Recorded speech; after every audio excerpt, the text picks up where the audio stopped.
I just All had right. difficulties. Yeah, welcome to life. That's just always, yeah. All right, we are live. Welcome to Sagas and Sass. I'm Tara, along with fellow hosts Nick, Jonathan, and Nami, and we're here because we have a lot of thoughts and feelings about Leigh Bardugo's Grishaverse. Woo! This is Season 1, Episode 15, and we'll be discussing the newest Shadow and Bone trailer, as well as last night's Rule of Wolves virtual release event. If you're watching live, join us in the chat, or after the fact, follow us on Facebook, Instagram, and Twitter at Sagas and Sass to continue the conversation.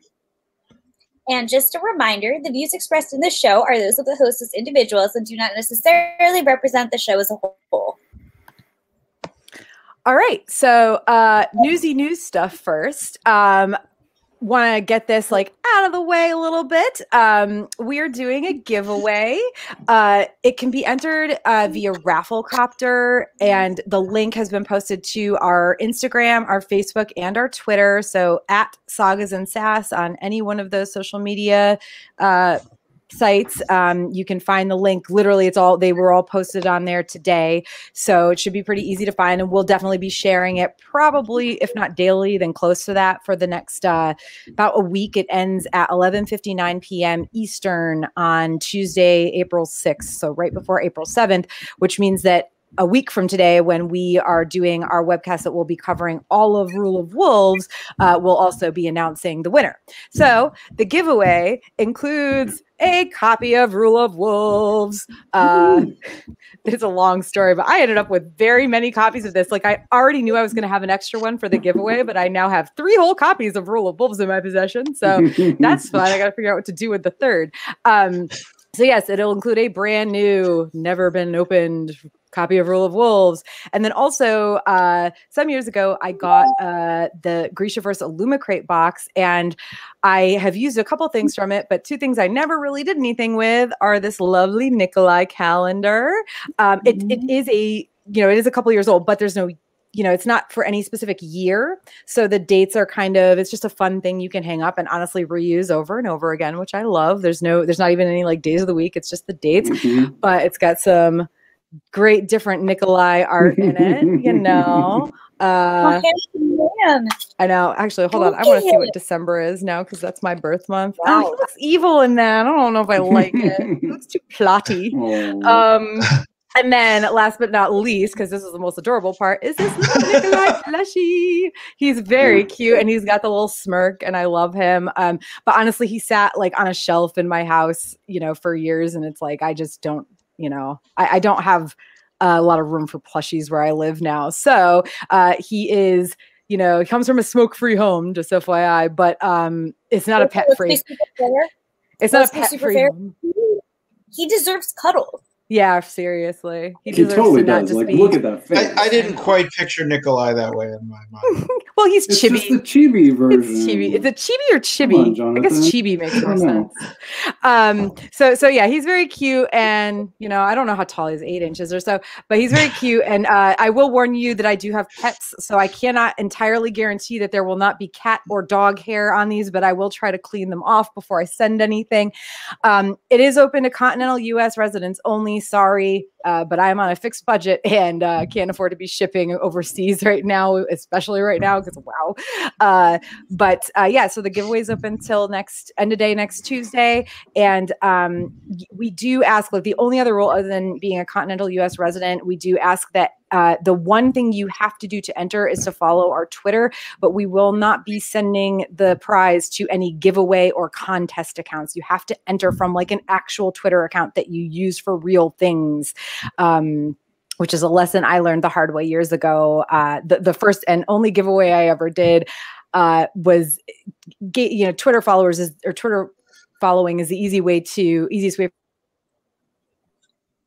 for people to enter these contests with Rafflecopter. But then it turns out that you get 500 followers, and they're all giveaway accounts that probably don't even know what the Grishaverse is half the time. So I want this to go to somebody who's actually a fan.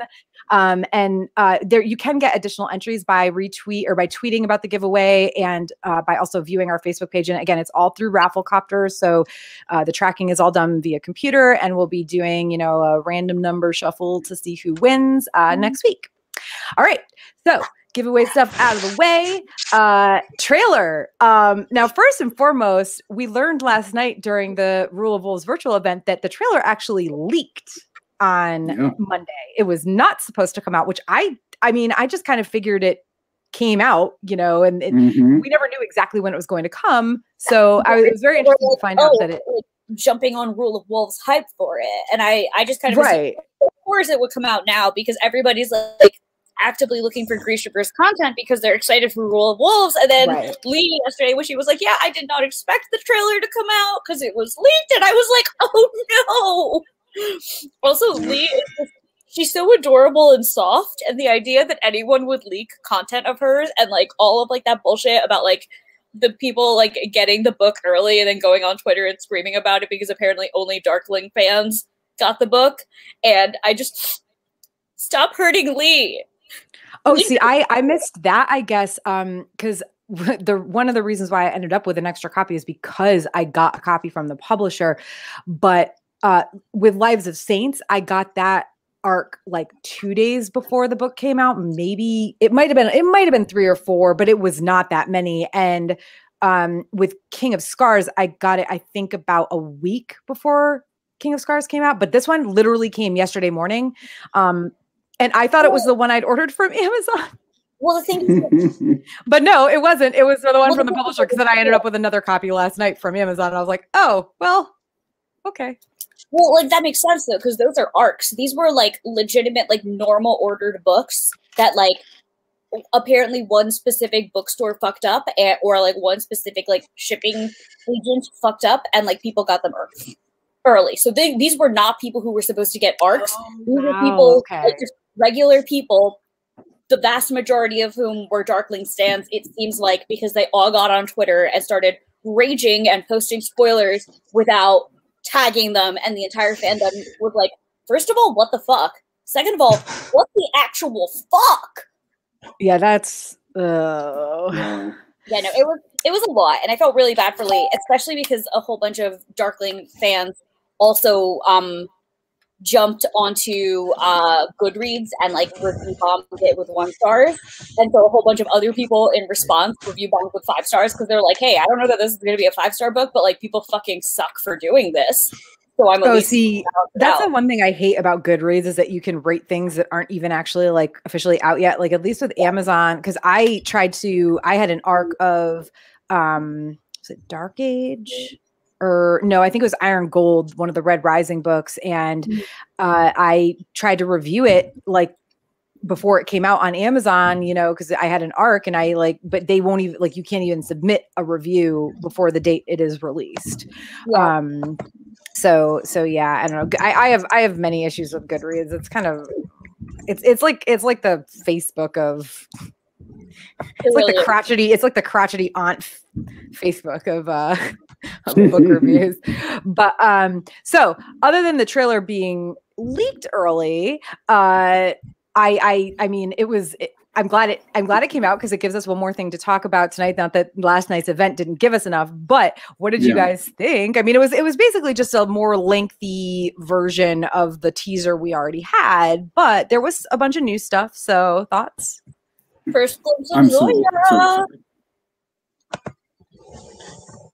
Oh yeah, we got that one like of Zoya, like over, that was Zoya, right? Like where she was like over her shoulder, and I was like, whoa, Zoya. Also, because I'm obsessed, I freeze that, and I was like, all right, cool. I'm making her like essentially a chemise because I love her. And then also, I had a moment of like, she does this, and you can see that on her wrist is like her amplifier.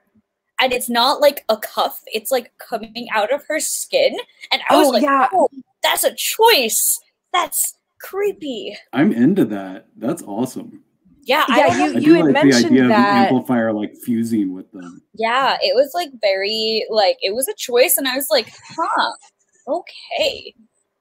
I honestly, you mentioned that last night, and I meant to like look for it when I watched the trailer again this morning, and I totally forgot. And so now I need to go back and watch it for like the 5th time, I guess. I woke up accidentally at like 2 a.m. because I was thirsty, and I also had to pee at the same time because this is what hydration is apparently, and I hate it. But so I woke up and I sat on the toilet and I watched the trailer again. TMI, but I felt like you needed to understand that whole experience. I mean, I'm shocked that you were up watching, like that you actually had the wherewithal to watch it. When I get up in the middle of the night, I'm like stumbling around. I don't pick up my phone. I absolutely stumbled. I was not wearing my glasses. I don't know what I gained from it, but I did it. All right. So Nick, you said you're very, very excited, and I mean, same. You know, what was your favorite new thing in this trailer? Probably the like actual dialogue and stuff that we got with Baghra. I felt like before now we've mostly only seen Alina and the Darkling and a little bit of Mal, and so getting to see any of the characters, any of the other characters have little moments was really cool. Obviously, I also loved getting to see Jesper have a moment, but I flicking the coin. Actually, yeah, exactly, and shooting it. But I like that we actually got a moment with Baghra where you get to see a little bit of her character. What about you, Jonathan? It was Jesper flipping the coin and shooting it. Yeah. Which I think we saw like a portion of that in the teaser, but like the full actual shot was just like, ooh, this kid looks like a good Jesper. Really, he really does. I mean, they all look amazing, but like him and Kaz are just like spot on. Can we just take like a moment to talk about how handsome Kit Young is? Because I feel like we need to address how handsome Kit Young is, because he's very handsome. And then he does the gun spinny thing. He's got, I can't remember, I think it was on his Instagram where he does like the gun spin, and I just sort of, I was like, all right, well, this is it. You had a moment. Yeah. I mean, and I'm hoping that they gave him props that are weighted so that it was easier for him to do that, because like prop guns that I've used and real guns are not that easy to just spin like that. So, and you certainly wouldn't want to spin them if you didn't have the safety on. Well, right, and loaded. Yeah. Don't be spinning your loaded guns without the safety on, people. I would advise not even spinning them when they're loaded. Period. Yeah, you will know. Yeah, seriously. I would just advise not spinning real guns, because like they're heavy, and like if they slip, like that's gonna go flying and break something. Just don't spin them, guys. It seems dangerous. But I first. Don't spin your guns. I really liked the Baghra stuff as well.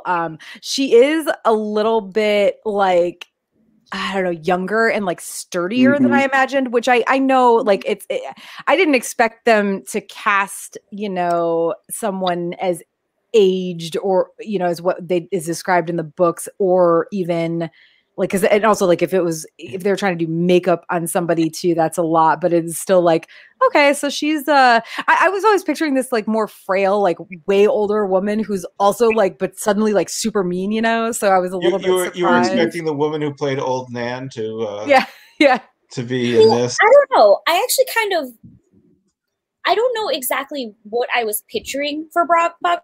I think I had a fan casting in my head a while ago, and I think it was, the woman who plays the mistress in one of the later Doctor Who seasons. Oh my God. What's her name? Michelle Gomez or something like that?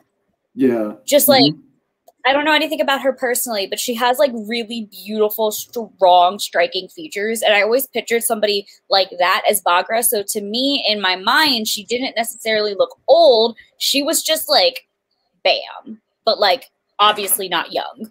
And I think that's why, to me, this casting makes a lot of this casting. Like, while I didn't see it, I'm like, all right, she doesn't seem like out of place to me. But I am very interested to see, like, how they will make her up after, like, the Darkling takes his anger out on her, because like that's when she really withers and truly looks old and decrepit. So I'm very interested to see like that contrast, because I think it has the potential to be very jarring. Yeah, for sure. We'll have to see if they do that. You'd hope that they would. So yeah, yay Baghra. Also, like the speculation that the crows would be in this season because they were hired to hunt Elena was correct, which isn't super surprising. I did see a tweet, however, that was something I didn't memorize it or save it, but it was something along the lines of the most unbelievable part of the trailer is that Kaz would hunt down Elena for just 1 million Kruger. which was pretty funny, but of course that's the line that we hear. We don't know if that's what's actually agreed to, so that was fun. And also like along with Jesper like shooting the coin, I really liked that one shot that we get when they like him and Kaz and Jesper and Enid like all come together and they're like stalking forward, and I was like, chills. That was lovely, and I love it. There was also like the 3 seconds of Enid's acrobatics, or like what am I saying? 3 seconds. The half a second of Enid's acrobatics, and I was like, yes, that's my girl. Are we supposed to know? So at the beginning of the trailer, this is something I am really like unsure about, and I'm guessing maybe we don't know, but I could be wrong. Are we supposed to know like the kid and the blonde woman? Like the blonde woman who's like, "You're safe now. Tell me who saved you." And the kid, he was the one that was like running away from the sand skiff, was like, "You won't believe me, but it was a sun summoner." Are we supposed to know who those people are? Because like I was trying to place them and I couldn't. I was like, okay, so it's just totally random people. Seems like an odd choice for a trailer, but I mean, it might be one of those things where they are subbing in characters that we know from other places, but that you're not going to place because of the out of context aspect. Yeah, well, but and I also right now know there's no like clue who they actually were. Yeah. I also know that there is at least one character who was cast who is not in the books, who plays like not a major role, but a sizable one for somebody who wasn't in the book. So maybe that kid is that character. I'm fairly certain. I'm fairly certain it was a guy, like a male character that I thought this about. So it could be that. Still curious about who the blonde woman was though, like because like she seemed like she would be pretty important, based on the fact that she's like grilling this kid. Yeah. But yeah, to choose that scene is interesting. Also, supposedly Leigh was in the trailer. Did any of you guys see her? So I only saw the trailer the one time. So I didn't find this personally, but I did see a post that she is in the scene where Alina and the Darkling are like in front of the king and queen, and the Darkling like shows his powers. So like and like he just makes it dark and she makes it light and all of that. But so there's the one section where they focus on Alina and the Darkling, and you can see the Grisha standing behind them, and they're like guarded by like a few of the Opralchniki or whatever Darkling Secret Service. They're guarded by the Darkling Secret Service, and Leigh, somebody had zoomed in and found Leigh, and she's in a fabricator outfit. Okay. Well, yeah, because I was like looking, I was assuming it was the scene in the tent. But then the scene with the king in front of the king and queen was the one that I thought was maybe like the second, choice for the one that she was in behind. Is that they had pretty much announced that Leigh was going to be dressed as a fabricator. I can't remember when they said this, but it was like confirmed a while ago. And the tent scene is 99% squalors. I noticed. Yeah. It's 99% etherealty because the ones that they need for the for the crossing are squalors to man the skiffs and Infernalki to like fight the Volcra. And like I think there was like one fabricator, but it's like clearly not blonde. Yeah. They're clearly not blonde. That's a human being, not me. Well, yeah. Okay. So any last thoughts about the trailer before we talk about the Rule of Wolves event last night? Nope. No? We're good. Okay. Actually, real quick, how far are we all in Rule of Wolves? As of chapter 1. Now? I just finished chapter 1. Oh no. I'm almost 3 chapters. I'm on chapter 15. I'm in chapter 14. Yeah. I'm like, y'all are trucking. Well, I did have time to read yesterday, so if it wasn't for the fact that like I work a full-time job and I am out of the house for 10 hours a day, I was ready to stay awake all night and read it. And like partially that's why I kept waking up in the middle of the night, because I'm like read Rule of Wolves, and I'm like, no, you dumbass, like go to sleep. you need to make money so you could buy more shit from the Grishaverse. And it was one of those things that I was like so frustrated with my body because my body knew what my heart wanted to do, but my brain was like, y'all crazy bitches gotta sleep. Yeah, I had to like really force myself to focus on work today. Like this morning, I was like, but what if I just read some while I drink my coffee? And then it was, or no, what if I just read some while I eat my cereal? What if I just read some while, oh no, wait, I had to work while I'm drinking my coffee because I drink coffee for like 2 hours in the morning.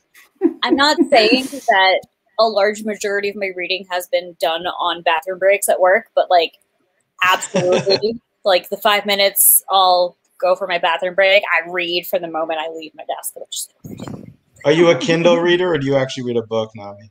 No, I'm on my phone. So I'm a Kindle reader. I have realized that, from years of just reading absurd quantities of fan fiction that I read easiest and most naturally now on my phone because I like to just, like function like a strange animal and just sort of create a bundle of blankets around myself in my bed and turn off all the lights and cuddle underneath and go fanfics. And so, I think another part of the reason that I was so slow with reading King of Scars is because I was reading a physical book for that. And when I actually went and decided to just get the audiobook so I could like listen to it on my drive, it went so much faster. And I realized so hilariously, I found that I have a copy of His Majesty's Dragon already. I've literally owned this book for 10 years. And I just for ages. But so like I realized that like I only got one chapter into it so far, not because I didn't care about the story, because I'm already like pretty intrigued by it, but like because I'm like, physical book, can't read in dark, can't lie down, shadow one book, can't see. Basically, I had a Kindle for a long time, but I stare at a screen so much all day that I mean, oh fuck. Is it embarrassed to admit I got rid of pretty much every single book I own? Oh man. No, I mean not these days. I don't keep books like I used to, that's for sure.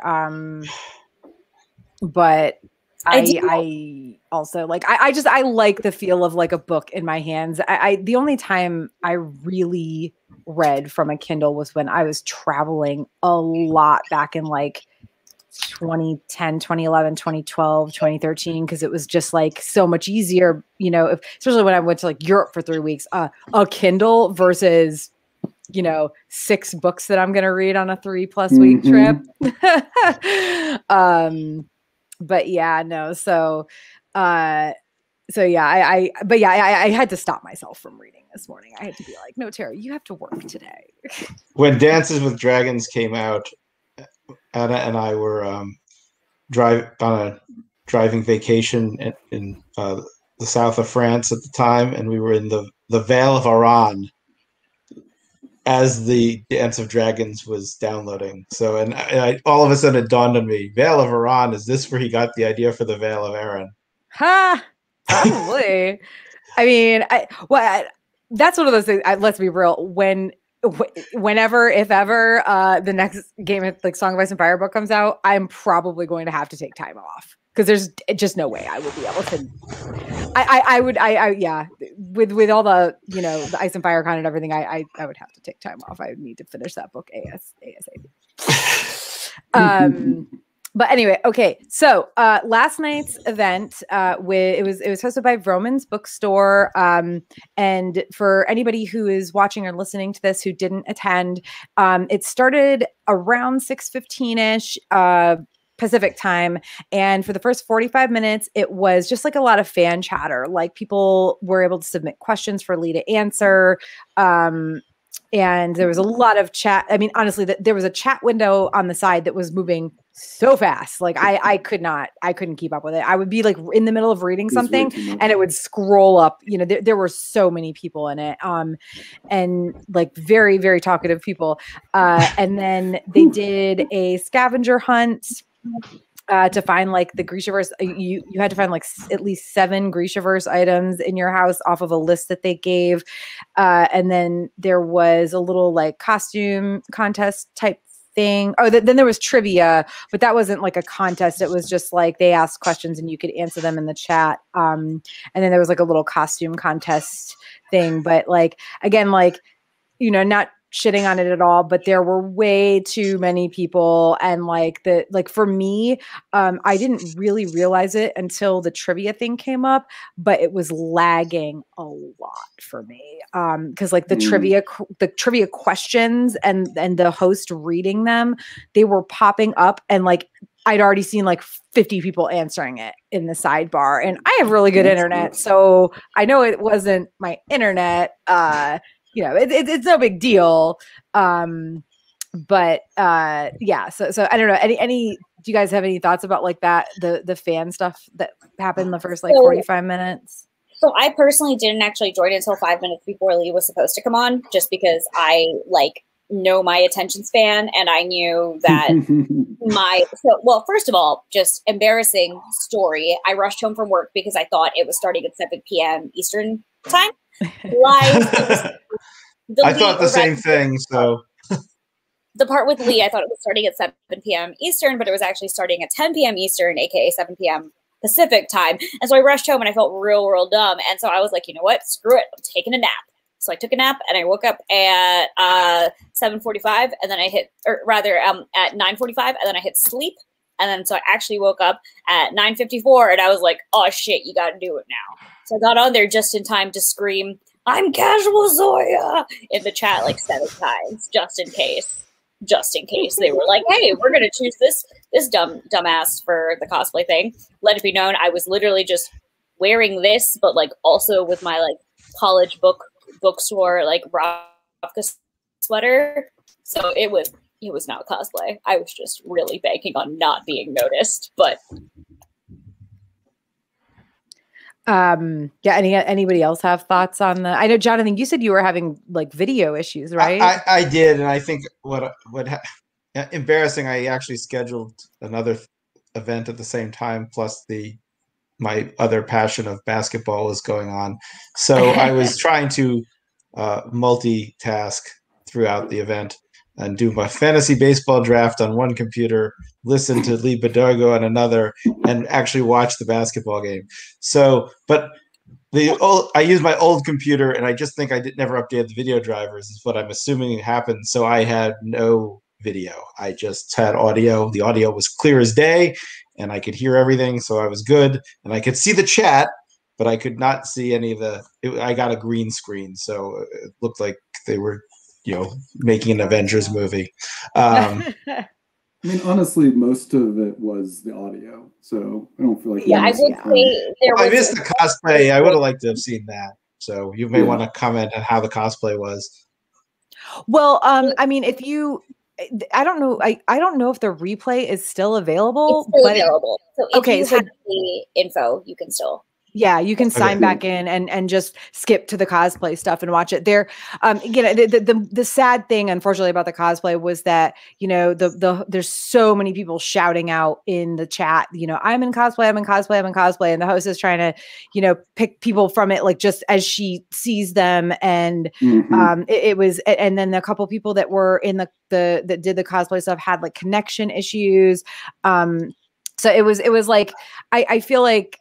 I'm hoping that if they do something like this in the future, they have a thing where you submit your information beforehand, and let's say, even if it's too many people that say they're in cosplay, like let's say 50 people or whatever, say I'm going to be in cosplay, they can just kind of do, okay, well, we can fit 10, and they do like a random select, like a, random.org selection and pick 10 names from the people who submit. And then, cause and they let them know ahead of time maybe too, because I think that's also part of and I'm saying this as somebody who has had to, organize online events for a while now. Like, so I've learned a lot the past, year or so.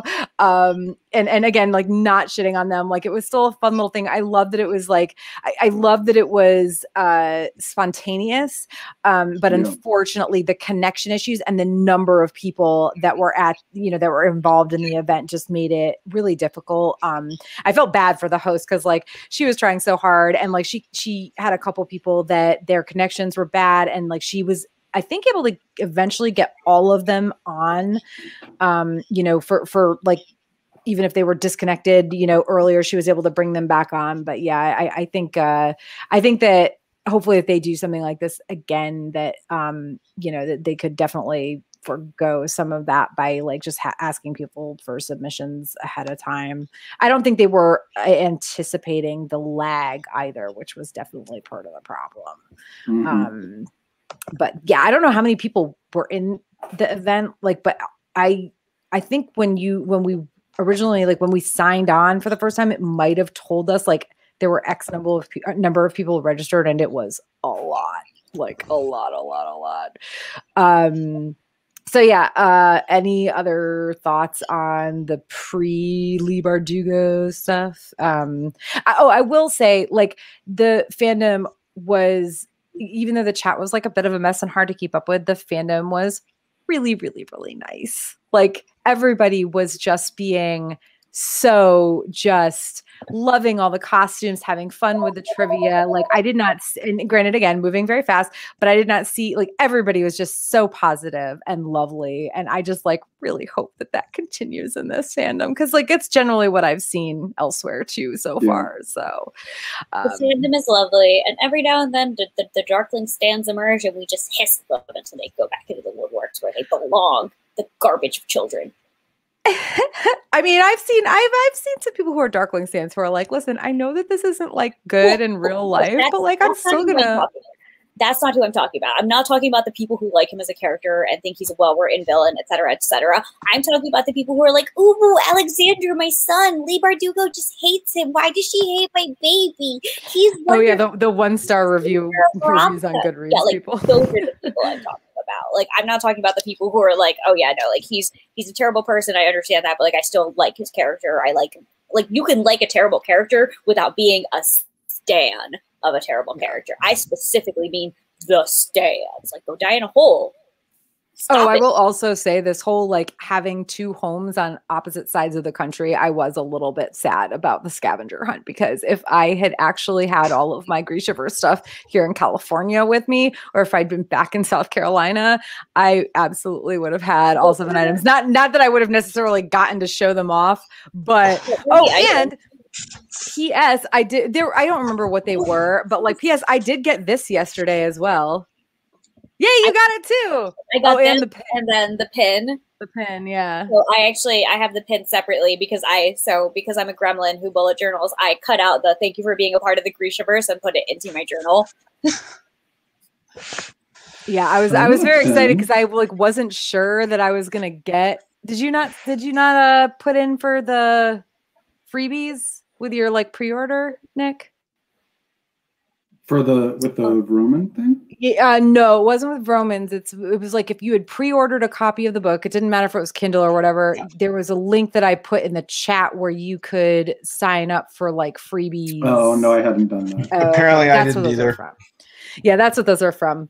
I was really pleased they came yesterday because I was kind of expecting to get them before that because we already knew what they looked like and everything. So when I didn't get them and I heard other people had, I was like, But then at like 8:30 last night or so. No, it was during the thing. So about 7:30 last night, they showed up with my third copy of Rule of Wolves BT Tons. All right. So, okay. There's so much to unpack. I don't want this to go super, super long, but there's so much to unpack from that chat last night.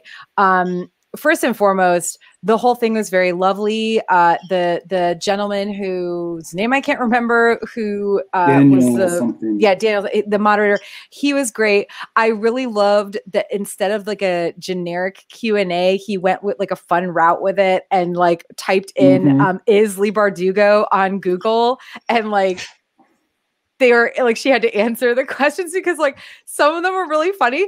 Also, I mean, the first question, which of course, because she's an attractive female, was, is Leigh Bardugo married?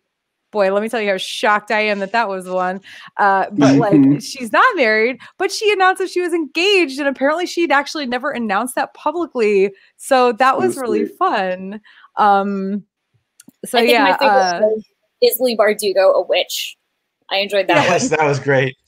That was good. Well, I think the funniest thing was like, she was like, and it's like nobody like you know, I mean, maybe she is Wiccan or whatever. Wicca. I mean, she should have said define witch, but as her Right, response. yeah, but it was cute. Her reaction was cute. Like the fact that she didn't answer it was like cute. Like everything about it was just like that's adorable It was just person. adorable. Like, yeah. Also, Yeah. I didn't realize that she was like in her 40s. Like, first of all, like, Leigh, what's your skincare routine? don't even get me started. Secondly, can we once again? I maintain my theory that if you are white and non-problematic or actively working to improve yourself, you too will age like fine wine, Yeah. as Exactly. evidenced by Anne Hathaway and apparently now as well Leigh Bardugo. She's so adorable, guys. It's weird to say this because she is solidly like an adult, and I am just like, I shouldn't feel like affectionate feelings towards her as if she was a child or a puppy, but I just wish her little cheeks. She's adorable. Oh, God, She does have very like her cheeks are very prominent, you know, and I think it's because she's got that little bow Yeah. mouth too. She's so adorable, and I just want to squish her cheeks, and she's so pretty, and I just would give her hugs. Lovely. But anyway, so let's just talk about how cute she is all for the next like 30 minutes.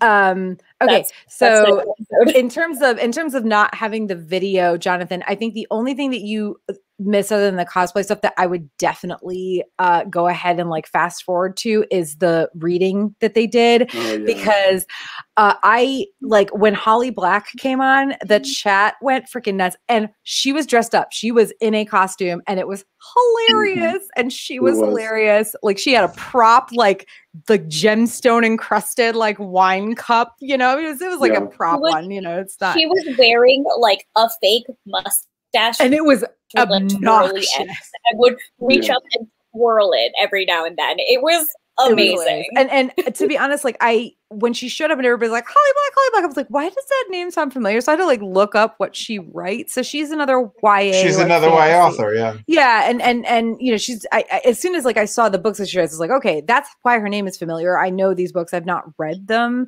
but it was just. So I read The Cruel Prince, and I actually have the other two books. King of something, and then Queen of something. Wow, that was really good job, Mommy. You're doing great. So I do, and I am planning to read them. I just have not had time. And while I do love Fae nonsense, I don't super love Fae nonsense because, like, admittedly, Fae are like fun, but I find it very difficult to read a book where most of the characters are doing morally not great things because they are morally not great. And meanwhile, that doesn't mean that I didn't enjoy the story and I don't like some of the characters. I find it difficult when I don't have like a moral somebody that's like sitting there being like, yeah, I'm trying to do the right thing. And everybody's just like, Fae madness. I mean, let's be real, like not every book series is for everyone. It's okay to not like be super into the book series, like, but also like, I mean, if someone's a good writer, they're a good writer, whether or not love their work. You know, there's definitely been book series I've read where I didn't love the series, but it's like, I don't deny that this person's a good author, like a good writer. No, I did enjoy the book despite not finding a character to latch into or like a moral anchor for myself, which was the surprising thing. So it's why I'm going to definitely go back and read them, but also like time is an imaginary thing, which I either don't have or do have. I don't know. It's imaginary. Hence.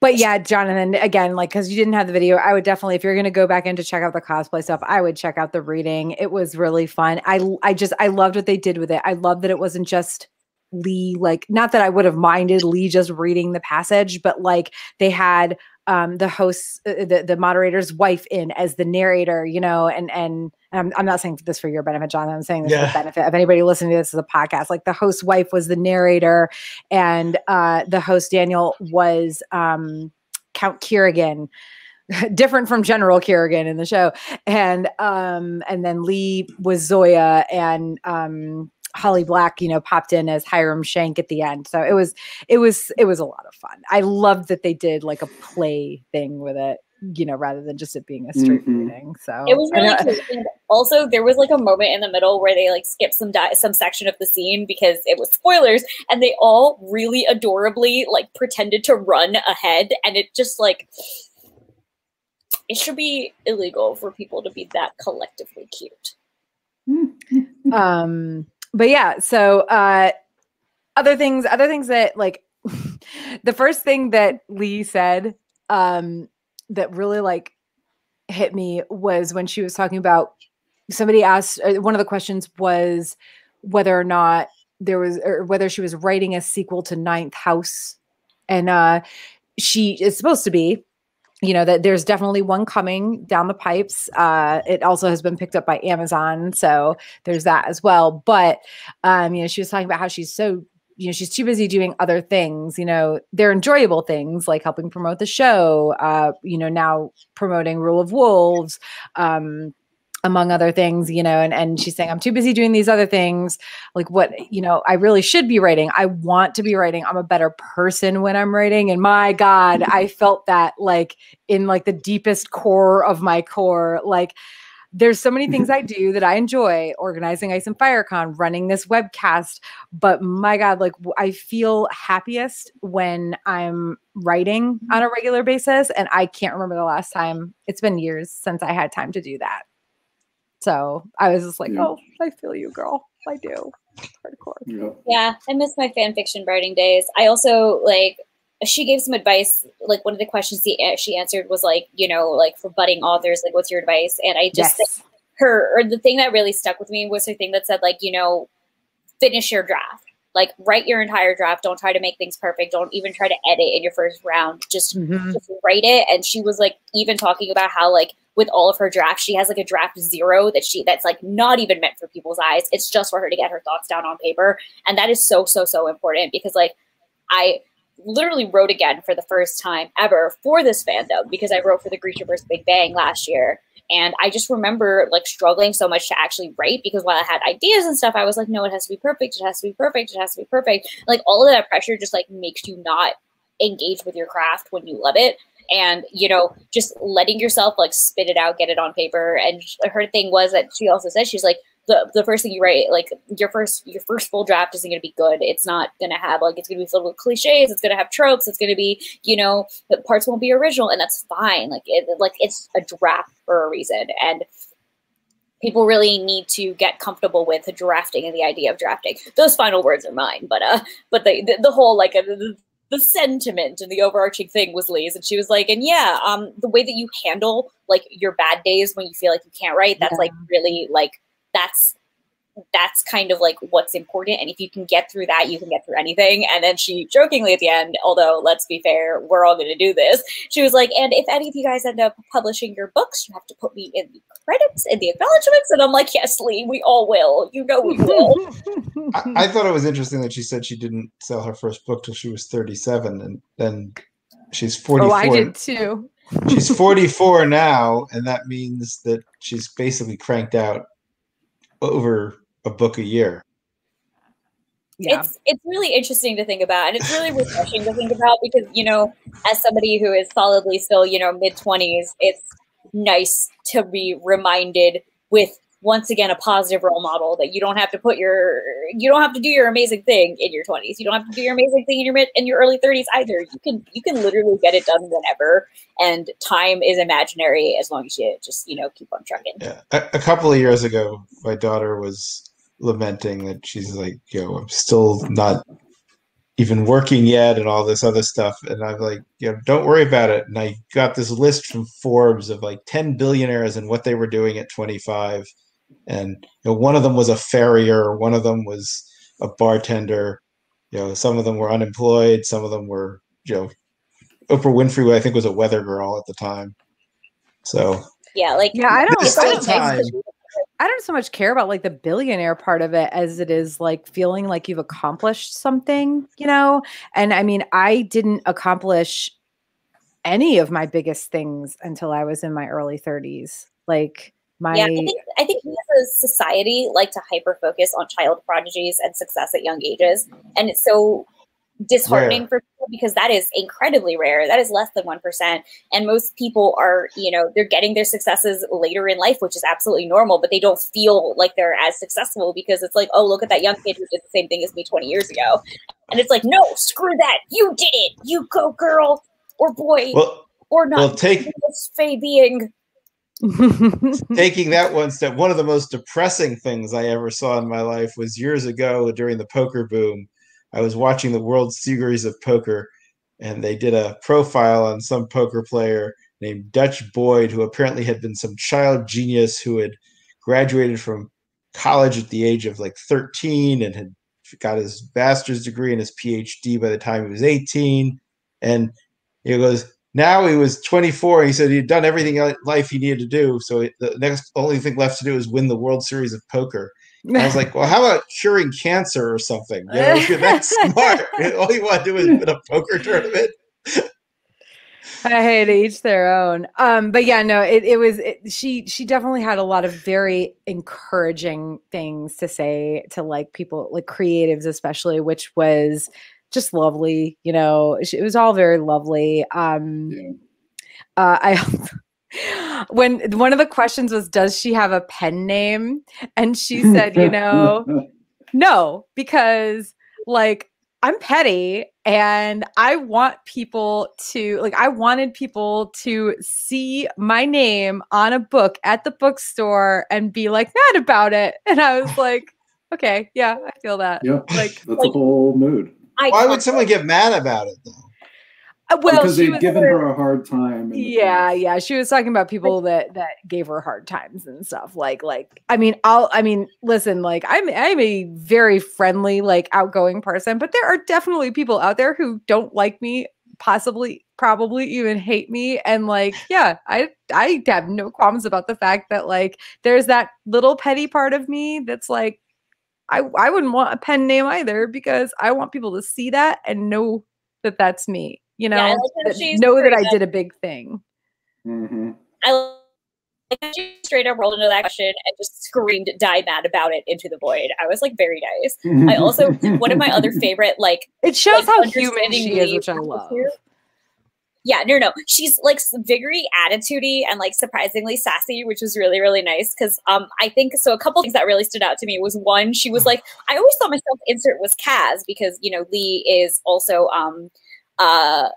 disabled and she uses a cane, and so she was like, I always thought my self-insert was Kaz, but turns out I'm just Bagra because I like to insult people and hit them with sticks. And I was like, oh, man, what a mood. And then she also had a moment where she was like, where somebody at one of the questions was like, what kind of Grisha would you like to be? And she's like, I want to be a heart writer so I can murder people. And then apparently Eric, like the Netflix showrunner, was like, I want to be a healer so I can cure people of COVID. So Leigh like immediately, like at that moment, Leigh was like, oh shit, like I'm not a good person. So she was like, the official answer is, I want to be a healer to help people. And she just like winked and I was like, amazing. Just iconic. But aren't healers and heart renders just different sides of the coin? Yes, they were just taught different things. Oh, absolutely. But it's like one of those things, like from the point of view of being a doctor, like if you specialize in healing, that's what you're good at. And if you specialize in fighting, like that's what you're good at. Yeah. You know, it's like, get it. Although, as we learned with King of Scars, and we'll probably learn more with Rule of Wolves. Sorry, Nam, you broke up a bit. I didn't even realize you were still talking. I just was wiggling my hands, going, everything's connected. It was not anything insightful. Okay. Yeah, you were breaking up, and I was like, oh shoot! Now I realize I'm talking over Nami. Yeah, as we learned with King of Scars, and as we will probably learn more about with Rule of Wolves, though, it's like just someone might have more of an aptitude for heartrending versus healing, but like not only could they do both, they could also do other things. So I'm definitely interested to see more about that. Okay. So one of the other questions was about her cane, I guess. And she was talking about how she has a degenerative, like I think a pretty rare degenerative bone disease, and that she didn't actually start using a cane until like a few years ago. And she was in London and for like a book tour or whatever, and she wanted to go sightseeing, and she realized that, you know, she couldn't, you know, like just kind of on her own. And it was soon after that, or maybe on that trip, that she bought her cane or her first cane or whatever, because, and I liked that she said she recognized like her own like internalized ableism. Like the only reason she hadn't been using a cane was because of her own internalized ableism. And it was just like, all I could think was hashtag we love girth in this house. Mm-hmm. Like, it's not a big point or anything really, but it was just like, this is why we love her, because she is definitely a person who is constantly, she's not like her writing isn't just growing. She as a person is constantly growing. And also like as somebody who is sort of in that same age range, like people who are 10, 15 years younger than me even are, they've kind of grown up with this better idea of what's right and what's wrong and what's ableism and whatnot, versus like what I grew up with. And some of that could be where I grew up too. But like, I think also a lot of it is about age and the age of social media, like helping us realize what isn't, right in a way.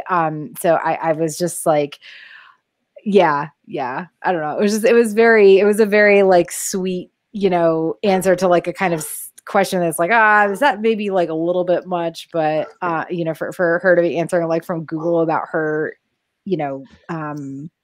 disability or whatever. But it was really nice because it's like you always think about the drive for change and the drive for increased moral responsibility and growth is typically put on young people, and to see not only that older people are doing it, because obviously they are, but to see that somebody, in their mid 40s is actively succeeding at doing it is, a very nice thing to see, especially because like, it reminds me that my parents are actively growing as people and that they are, better parents to me and better people generally than they were 10 years ago. And it's like very easy to forget things like that. And like, just seeing growth in the older generation is always very awesome. Sorry to anybody over 35 right now who I'm just collectively lumping into. I'm pretty sure that's all. 35 is the older generation now. I'm sorry, Jonathan. I'm sorry. We're gonna accidentally like. I think that's all of us, isn't it? Except for you. Wait, no, Nick, how old are you? I'm 42, sweetie. Oh wow, I'm second youngest. Did you just sweetie me? Because I deserve it. I was like, yeah, like Nick's maybe 32. Good job. Your lighting and your dapper dress have taken 10 years off. Well, also, like you said earlier, people age better when they are just being better people. Problematic white people, man. Not to mention staying out of the sun for a year. Yes. I stay out of the sun all the time. The sun and I are not friends. I too am a vampire. I may have been biologically designed with melanin to face the outdoors, but I do not wish to. No, thank you. So just beyond once we got into the fan questions, I did ask one. I was very sad that she didn't read it. So to this day, I still wonder whether or not she was the one I asked. It was from all of us really, was whether or not she had been influenced or inspired by Avatar: The Last Airbender. A good but choice. there had already been like, God only knows how many questions asked by the time I signed on at like 16 or something. So, but one of the questions that I thought was a little bit fun was the question about like what people's favorite foods would be. I was kind of hoping there would be a comment about like Alina and her hard cheeses. And I know that's like a Grishaverse subreddit thing, but like I wanted her to recognize it. And I almost feel like the person who wrote that question, like, I hope you are on the subreddit and you've seen the Alina X hard cheeses post. I was surprised she said Nikolai liked the fancy things, but not that Zoya likes sweets. I feel like she needs some sort of like flaw isn't the right word. It wasn't so much that Nikolai likes fancy things, but more like he's a fancy boy, so he appreciates the finer things in life. So of course he's going to hire a chef, because why wouldn't he? So it wasn't like, it was, to me, it was less like fancy things are his favorite, but he's a fancy boy, so he needs to appreciate fancy things. Gotcha. I'm fancy, damn it. Like, that was the vibe I got from it. I'm obviously. A fancy boy. Fancy, damn it. Okay, Nick, so whenever so just so you know, that word has a totally different connotation to me because that is what my grandmother's generation used to refer to gay men. Oh, that is Fancy, good. fancy. Fancy boys. Well, we're talking about fancy boys with a BOI, maybe. That's how we differentiate. Did you guys have any other thoughts about the food thing? Because there's more important things to get into. Oh, absolutely. My one thought though, wow, I always have a one thought. Like one day we'll have a comment where I won't have like a 20-second tangent. This isn't the moment because I'm taking another tangent to talk about tangent. But so the thing when she said that Zoya has a sweet tooth, all I could think is that there's this Indian sweet called gulab jamun, and it's basically fried dough in sugar and in rose infused sugar water, and all I could think was Zoya would eat the shit out of that. And yeah, that's my new headcanon now. And I imagined her eating peachy penguins. Also very good. Penguin. You've never? I'll ship you. Get me your new address. I'll ship you some peachy penguins. Okay, all right. I have never heard of these. I'll send you all peachy penguins. So text me your addresses. The other thing is, this is just a passing comment. One of the things that I think they were talking about different books that she could write, and one of the things she was joking about was a book of Bagra insults, which like I love the idea of, because all I could think of was that Tyrion, the book of like pithy Tyrion quotes that Martin put out. And it was just like a passing thing. And I literally don't know if I know anybody who bought it, but like, I feel like a book of Bagra insults would just be hilarious. That would be hilarious. I love it. Okay. So, she, oh gosh. So one of the questions was, very, I was actually a little bit surprised that she read it and answered it but she was reading them in order. She read every single question in order. So I'm glad that she did that. But one of them was about Nina being skinny washed in the show casting and also in like previous fan art and whatnot. We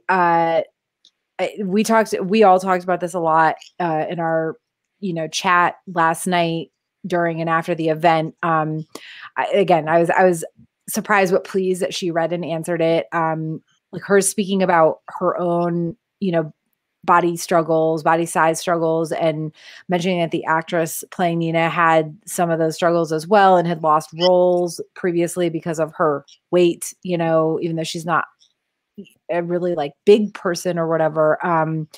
But this is acting, so and the fact that she was like, please don't prejudge the actress. She might not look the way you wanted or expected her to, but don't like, she embodies the character and everything.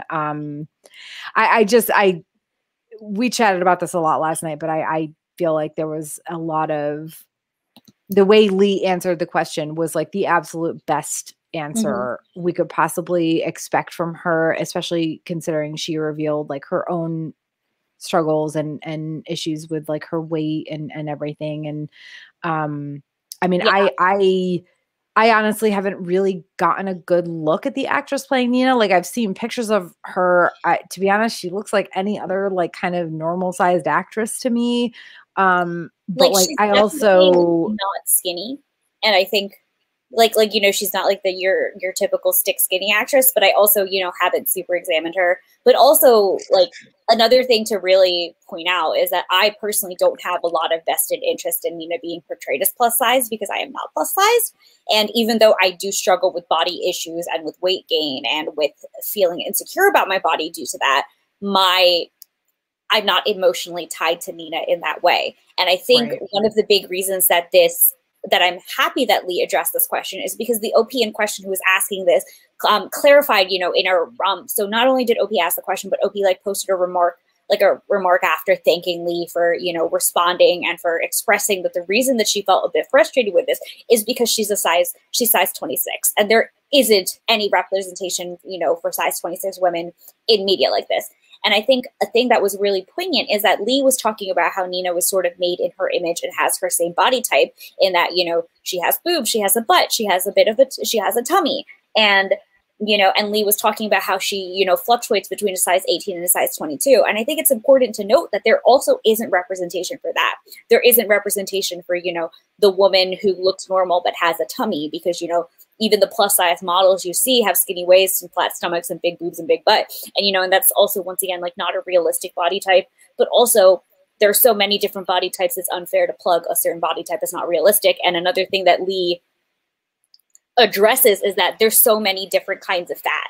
And even though Leigh had said that Nina was fat on Twitter, she was, you know, kind of taking a step back and saying, like, remember that saying fat is such a big generalization for a body type, because our society as a whole, you know, obviously this is me ad-libbing and not her actual words, but like our society as a whole characterizes the vast majority of people as fat. And because of that characterization, there is so much space in that realm of fat that simply saying a character is fat means that so many people can latch onto that and believe in representation. While, you know, it would have been 100% ideal if, you know, when the questions about Nina's body side emerged, if Leigh could have just been like, yeah, she's a size 22, and, you know, like, settled it that way so people wouldn't have projected themselves in a character and felt disappointed because of that projection. That would have been great. But obviously, you know, we're not perfect, and we, like, yeah, like, that doesn't always happen. So, like, I understand why, you know, plus size women are, like, frustrated when they don't see that in Nina.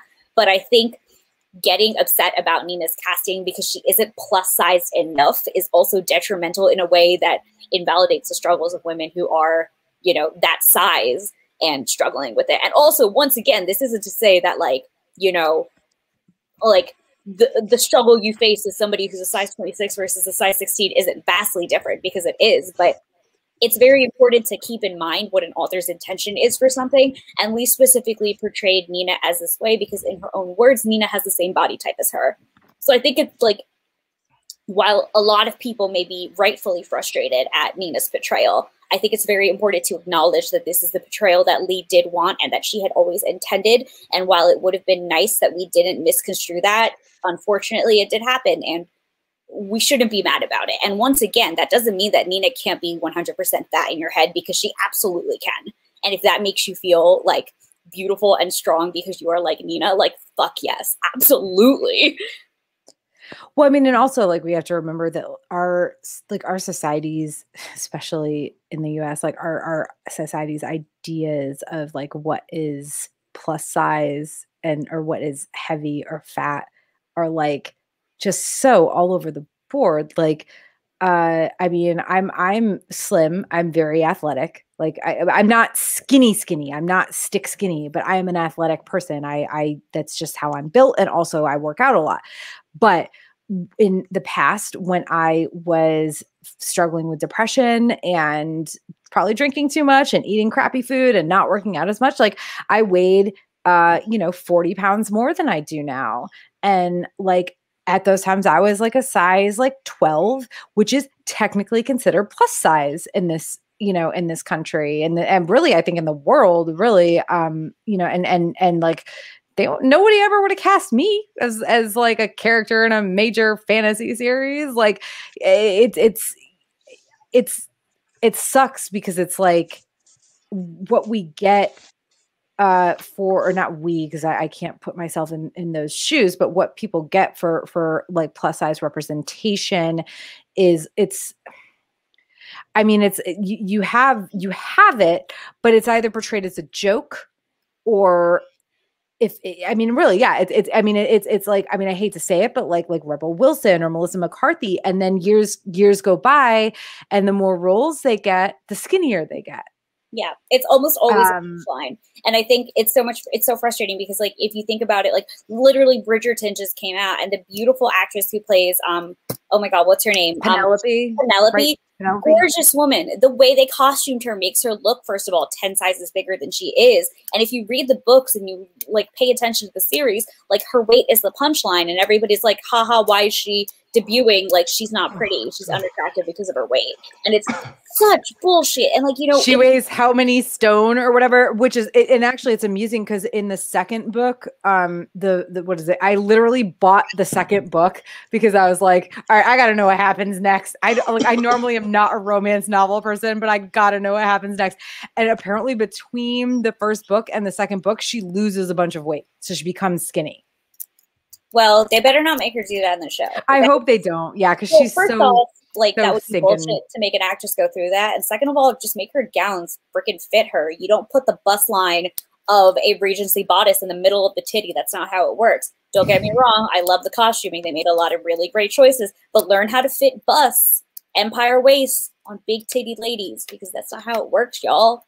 Like, do better.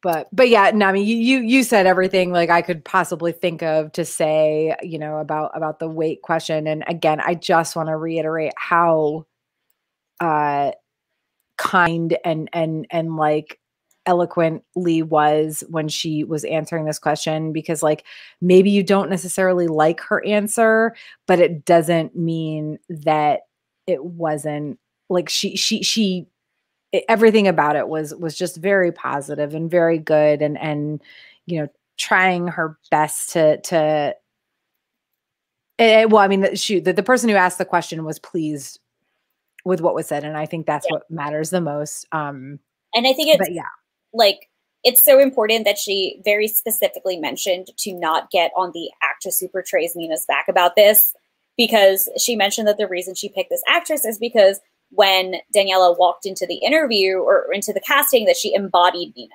And I think that the fact that Leigh was like, hey, don't you dare come at this girl for her weight, because she already has faced body issues in this industry, and regardless, that's not a thing you should do to somebody anyway. And she specifically even commented about how she feels uncomfortable commenting on Daniela's weight because it's not her place to do so. Right. Like, I think that was like very, very important. And I think anybody who really cares about this universe and who cares about like these characters will you know, take a step back at that, because, you know, when we're upset about things like casting and stuff, like, it's very easy to point at things that you wish they could have done better. Like, I know so many people were excited about, like, you know, some of the brown casting, but a lot of people were like, hey, Jesper's actor should have been darker skinned.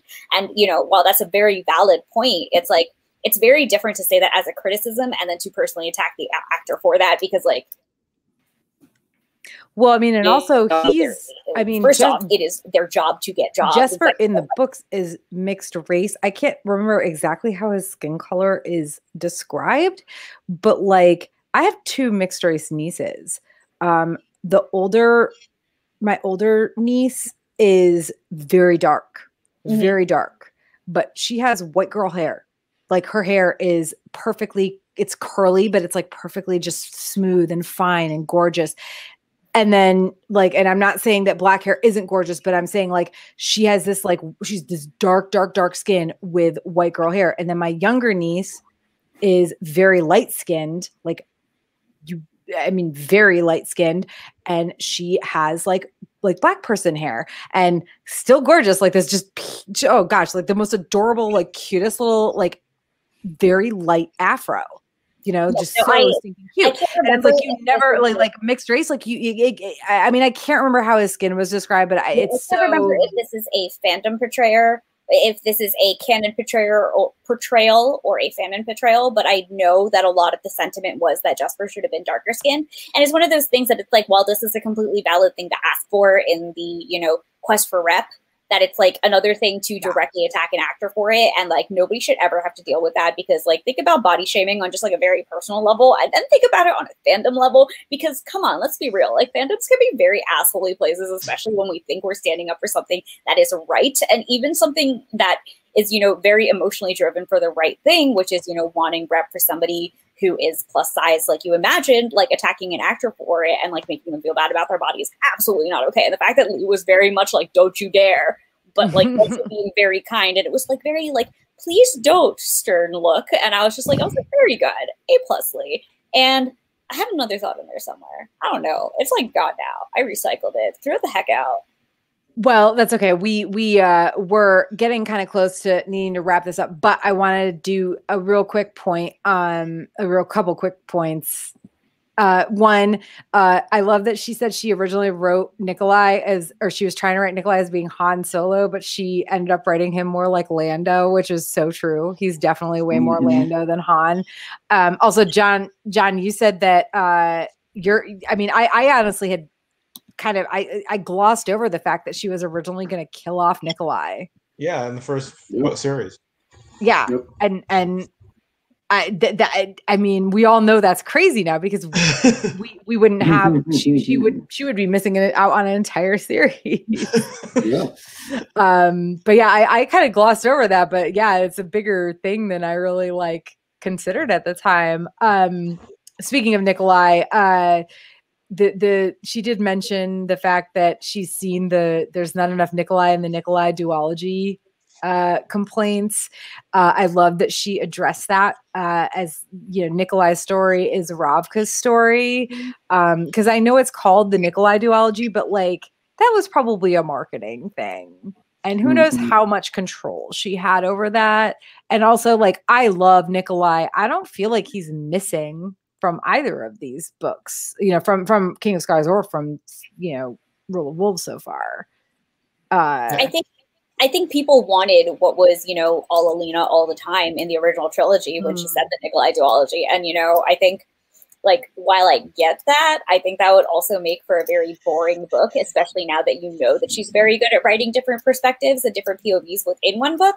And I feel like if that had actually happened, I probably would have gotten very annoyed at Nikolai very quickly, because a lot of his, weird isms and his ways of thinking just made me want to either shake him or be like, yeah, me too, bro. He's very quippy. He's also a little full of himself. Oh, absolutely. He's very full of himself. What are you talking about?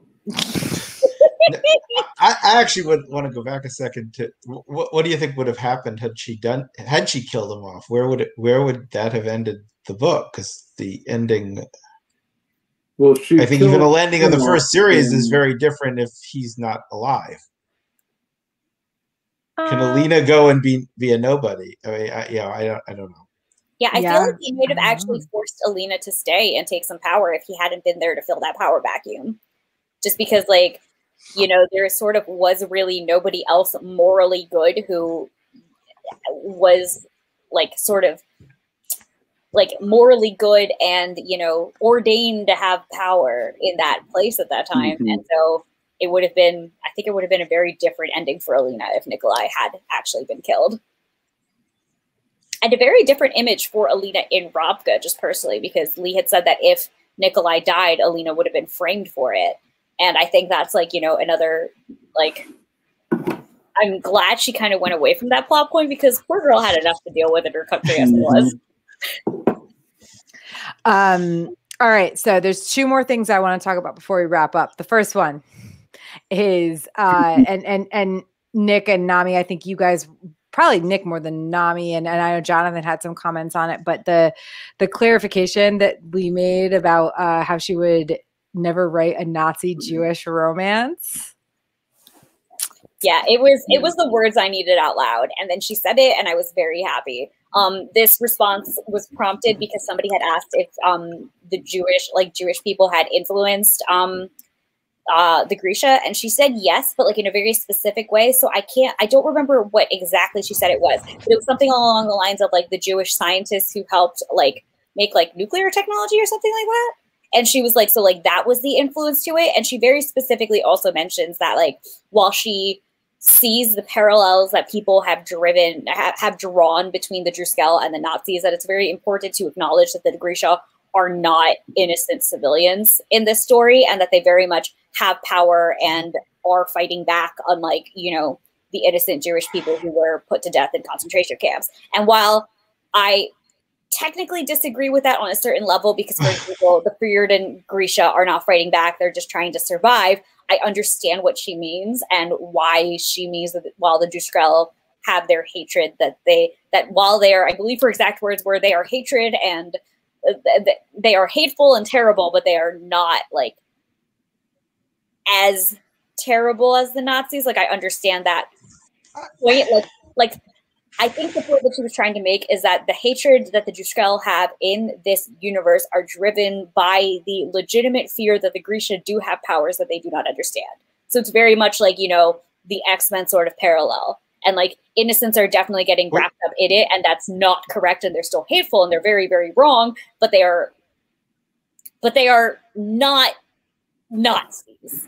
They're still they're like one very tiny step below. Yeah, but the X-Men parallel is directly taken from the parallel to Nazi Germany, but that's okay. Yeah, well, it can be watered down, you know, too. You know. Yeah, I mean, I must admit, as I read this for the first, I never put Grisha and Jews together. It didn't cross my mind. However, the Fjordans' influence from Nazi Germany was there to me. Yep. So, which I found it, you know, just in my own mind, and certainly in the second or this most recent trilogy, the Mengele-like activities of some of the Fjordans certainly have parallels to Nazi Germany too. So,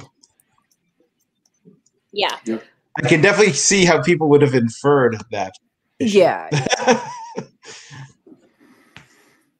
Yep. Any other, Nick, did you have any thoughts on that? I know we talked a lot about this last night. But No, I think just echoing a little bit of what has been said, like I definitely see the Fjordans as basically as Nazis. I understand Leigh's point, but they're Nazis.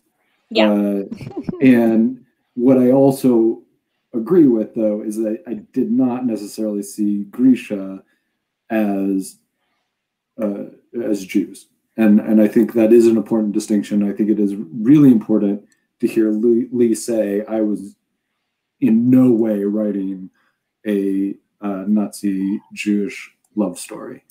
No, I mean, I thought in some ways, I thought of it more of a Dutch. Some of the stories of the Dutch and French women who, you know, ended up with Nazi soldiers in the war, because, you know, you start off, you're the occupied territory, and therefore, but you're. I mean, I which is not the see, healthiest way to start a relationship either. But I definitely see like the Nazi parallels as well. Like I agree with Nick there. That's kind of, I mean, we've made a lot of comments on this webcast, you know, about that. Yeah. But at the same time, like I didn't really see Nina as, I didn't see it as a Jewish Nazi relationship. Like I didn't. I mean, yeah. I know that the Grisha are the people that the Juskela go after, but I mean, let's be real. The Fjordans are pretty much they hate everybody. They think the Rovkins are, you know, this. They think the Kirch are this. Like they think they are higher. They think they are above literally everybody else. And yes, the Grisha are the ones they hunt because they think they're witches or whatever. But I felt like that was more of almost a religious persecution sort of thing, like a Salem witch trials sort of situation versus even though I see the Juskela as being more Nazi-like, I felt like it was more of a Salem witch trials type situation than like a Nazi Jewish type relationship. But again, like I like that Leigh was like, no, that is not what this is. You know, and she is Jewish as well. Which I don't think I knew. I think I kind of assumed that she had some Jewish ancestry, but like I didn't.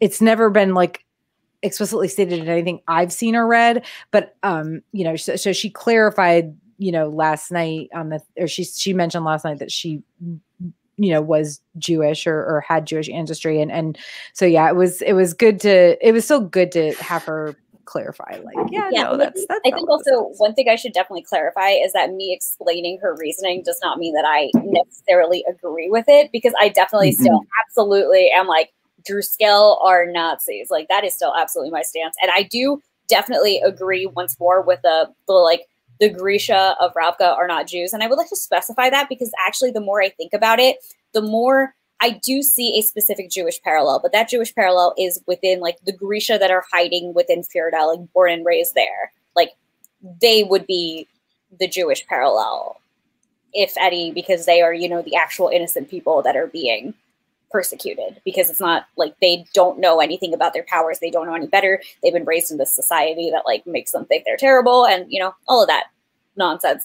But I do want to also say that like the reason the Nazi Jewish romance, like that wasn't her intention, really made me happy is that no matter how much like agency Nina had in her relationship, it always felt like very weirdly icky to me, and just because I felt like I could still take it back to that place, and the fact that now I explicitly will not is nice. The Drusilla and Jarl Broom can go light themselves on fire like the witches they still want to persecute, but what they truly deserve. But okay, so last point of the night that I just really wanted to, we don't have to discuss this for very long, but at the very end of the event last night, Leigh was kind of going back and talking about how she'd seen some of the cosplays and she recognized some of the people from her book events for like the first couple books in the original Grisha trilogy, and how like 10, 20, 30 people or something would be at these events. And it was so tiny. And she's like, we're just like the little fandom that could, we're not as big as Twilight. And all I could think was like, yo, just you, not yet, girl. And I just had like Hamilton. Just you wait. Because with with the trailer, the teaser that we've seen, we know that we know the money that they put into the show. We know that it looks really good. I feel like this is gonna, and I know that like Song of Ice and Fire had like a fairly decent sized following, but let's be real. Game of Thrones came out and it just exploded. It changed and everything. It changed everything. And I'm not, Twilight, those books had a giant following way before the movies existed. Yeah. It's such a, and so did Hunger Games, really. Maybe I don't know if it was quite as big as Twilight. It's a kind of a different thing. But I feel like this is, I already have friends who have seen the trailer who have gone and ordered the books because they saw the trailer, the teaser trailer and stuff. So I just, when she says this is a little fandom that could, it's like, I'm glad I've been here since the early days. I hope that the fandom as a whole doesn't change, because again, everybody in that thing last night was just being so kind and fun and great. And I've seen that, I would say 99.9%. I don't know if I've ever seen even an outright like rude person or comment or anything. Sometimes there's like I don't really want to hear your darkling forgivable nonsense, but generally the fans have been really, really, really great. And I don't want to see that change, but the fandom as a whole is going to explode and it's going to change unless the trailers are like, these are all the best parts and everything else sucks. It's going to change. The rest of the show is stick figures wearing just just stick figures. Well, and I think is this Jonathan, was it you who was saying George was still going to small conventions? Yeah. I mean, he went to Capclave in 2014 and he went to Balticon in 2015. Then Balticon, a 1,500 person convention, and Capclave is usually 200. They got a whole 380 when he came. I went to Con Carolinas in 2014 and he was there. That's where I met him. And but the thing about George R. R. Martin is he chooses to only go, he went to San Diego Comic-Con back when he was, I don't want to say nobody, but he went to San Diego Comic-Con years and years and years. And then as soon as Game of Thrones started getting really big, I saw him there in 2014 and that was the last time he went. And so I don't think Leigh Bardugo is going to necessarily be that person who's I'm only going to go to these 500,000 person conventions. But I wasn't thinking that they don't go, but you even now, even at Balticon, George said it's I now have a handler, right? It's Balzacon, I can usually still do what I want to do, but just in case, I now have a handler. And he says before the TV series, he never had a handler for anything. It's you have to do things a little differently. Yeah. So. Yeah. Absolutely. All right. So anything else we want to touch on? We all really enjoyed the event last night, right? It was fun. Absolutely. It was a lot of fun. It really was. And now I need to get going so I can actually read the book. All right. Well, yeah, you do, because I'm like almost 200 pages in. Catch up, guys. Catch up. So when is our next? 1 week. Yeah, 1 week week to read the book. You can do it. You can do it. I believe in all of you. I believe in myself and Nami most of all right now. We're reading the whole book. Oh, yeah, We're reading the whole book. Oh yeah, the whole book. Only because it being a brand new release, it's one of those things where we need to cover it all at once. We can't stretch Plus, it we have out. to get it done so that then we can do the TV show. Yes, also, let's be very real. The odds of me being able to stop reading to either only talk about the first half or like be conscious enough to not spoil the second half within ourselves is going to be a lot. And I don't want that kind of pressure, y'all. I just want to scream about this book. Already got like 17 things to scream about. You can do it, Jonathan. We believe in you. I may have to take a day off from work. No. It's a super quick read. Listen, the print is really big. It looks bigger than it is. So here, one of my great failures is how, I'll admit it, is how pathetically slow I read compared to all my friends. And I used to have these Evelyn Wood speed reading dynamics courses, and I always regretted not taking them because I just read slow. So well, maybe someday. All right. Well, on that note, so we will see everybody back in 1 week when we will be discussing the entirety of Rule of Wolves. Do not forget our giveaway for the Nikolai gift pack. Like I said, there's links to it on our Twitter, our Facebook, and our Instagram at Sagas and Sass. You do have to enter the giveaway through Rafflecopter, but it's super easy. And so I am Tara. Along with Nick, Jonathan, and Nami. Thank you again for joining us for Sagas and Sass, and we will see you next time 1 week from now.